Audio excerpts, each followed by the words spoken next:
организаторы с нашей стороны Министерство культуры, Министерство труда, соцзащиты. Со стороны Швеции это посольство Швеции в Российской Федерации и ряд фондов, которые поддержали этот проект. Главная цель – это вопросы интеграции людей с ограниченными возможностями в социальное пространство, в социальное общество, как равноправных партнеров.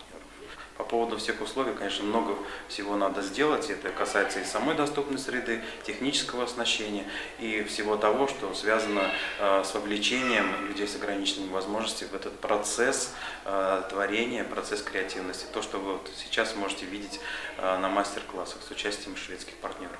Нас пригласили преподаватели из реабилитационного центра «Апрель».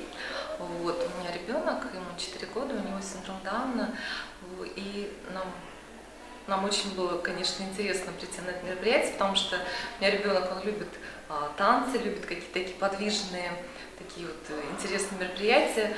Вот, и мы с удовольствием, конечно, сегодня здесь посещаем этот мастер-класс. Дети, в принципе, они такие же, как члены общества, как и, в общем-то, все обычные дети, поэтому они не должны чувствовать себя какими-то, может быть, немножко ущемленными или какими-то такими отделенными от общества.